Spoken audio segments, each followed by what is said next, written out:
সুপ্রিয় দর্শক, আরজিকর কাণ্ডে মহিলা চিকিৎসকের মৃত্যুর ঘটনায় মুখ খুলছেন খুন ও ধর্ষণের মামলায় মূল অভিযুক্ত ধৃত সিভিক ভলেন্টিয়ার সঞ্জয় রায়।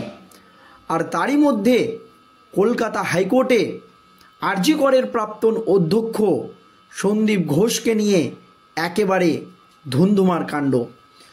আরজিকর কাণ্ডে মহিলা চিকিৎসকের মৃত্যুর ঘটনায় একাধিক দুর্নীতি এবং তথ্য প্রমাণ লোপাটের অভিযোগে গ্রেপ্তার হয়েছে সন্দীপ ঘোষ। তবে ধৃত সিভিক ভলেন্টিয়ার সঞ্জয় রায় মুখ খুলতেই সঞ্জয় রায় নিজেকে বাঁচানোর চেষ্টা করছে। আর এই আবহে কলকাতা হাইকোর্টের দ্বারস্থ হয়েছেন তিনি। তবে কলকাতা হাইকোর্টে গিয়েও শেষ রক্ষা হয়নি।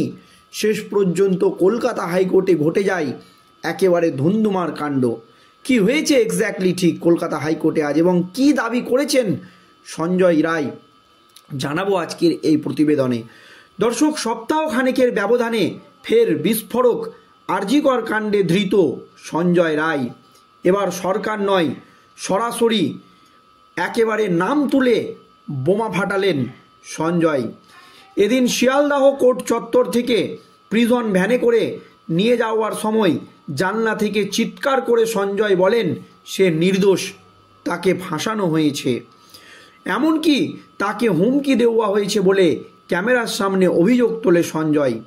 এদিন সরকার নয়, একেবারে প্রাক্তন সিপির নাম ধরে চিৎকার করে সঞ্জয় বলে আমি নাম বলে দিচ্ছি, বিনীত গোয়েল, ডিসি স্পেশাল সাজিশ ষড়যন্ত্র করে আমাকে ফাঁসিয়েছে আর সরকারও ওদের সাপোর্ট করছে বলে ধৃত সিভিক ভলেন্টিয়ার সঞ্জয় রায়।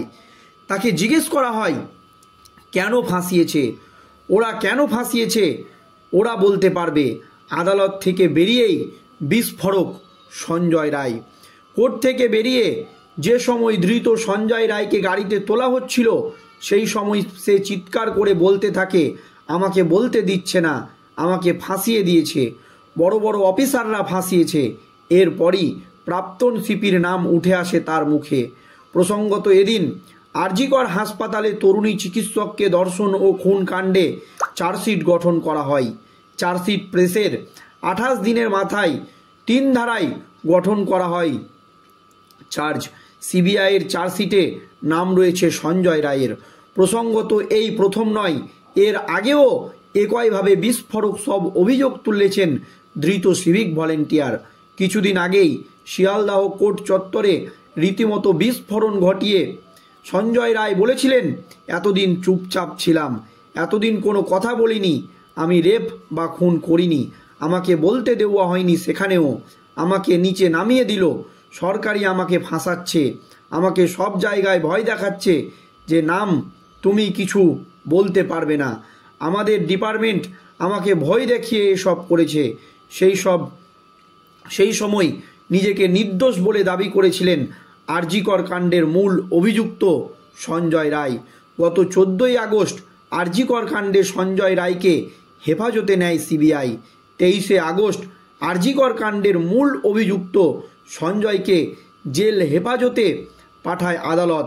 তারপর থেকে জেলে রয়েছে সঞ্জয় রায়। আর এই আবহে সন্দীপ ঘোষ নিজেকে বাঁচাতে কলকাতা হাইকোর্টের দ্বারস্থ হয়েছে। আর সন্দীপ ঘোষ কলকাতা হাইকোর্টের দ্বারস্থ হতেই একেবারে ধুন্ধুমার কাণ্ড। আরজিকর হাসপাতালে চিকিৎসককে ধর্ষণ ও খুনের ঘটনায় 3 মাস পর বিচার প্রক্রিয়া শুরু হয়।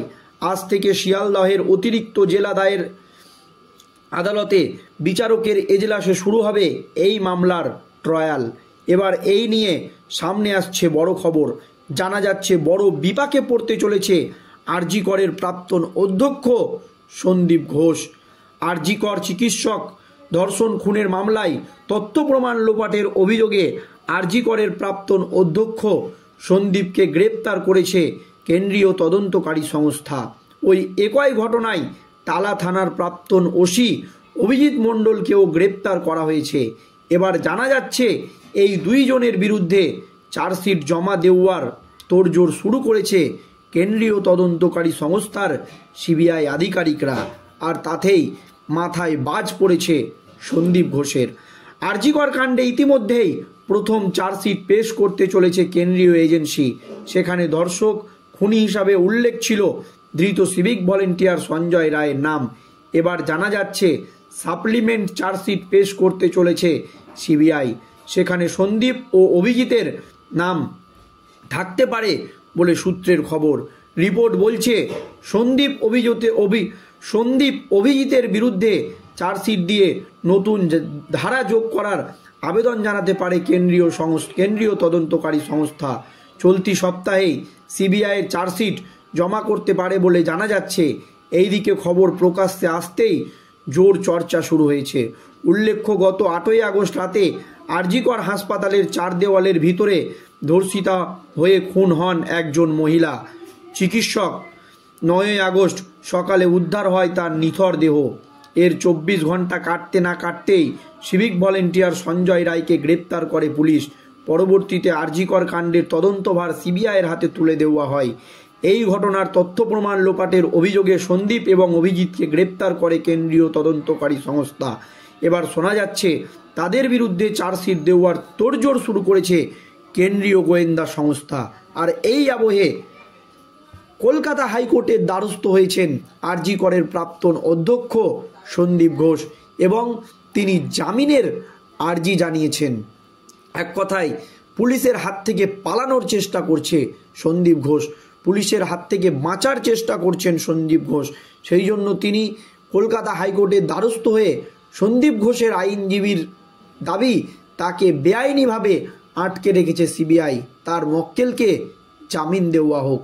তবে কলকাতা হাইকোর্টের বিচারপতি পরিষ্কার জানিয়েছেন এটা তদন্ত সাপেক্ষ বিষয়, নিম্ন আদালতে তদন্ত চলছে, সেক্ষেত্রে তাকে জামিন দেওয়া যাবে না। কলকাতা হাইকোর্টে গিয়েও শেষ রক্ষা হলো না সন্দীপ ঘোষের। শেষ পর্যন্ত কিন্তু তিনি পালাতে পারলেন না। আর এবার কিন্তু সন্দীপ ঘোষ এবং তালা থানার ওসির বিরুদ্ধেই কঠোর পদক্ষেপ হয়তো নিতে চলেছে কেন্দ্রীয় তদন্তকারী সংস্থার সিবিআই আধিকারিকরা। আর এই আবহে নিজেকে বাঁচাতেই কলকাতা হাইকোর্টের দ্বারস্থ হয়েছিল সন্দীপ ঘোষ।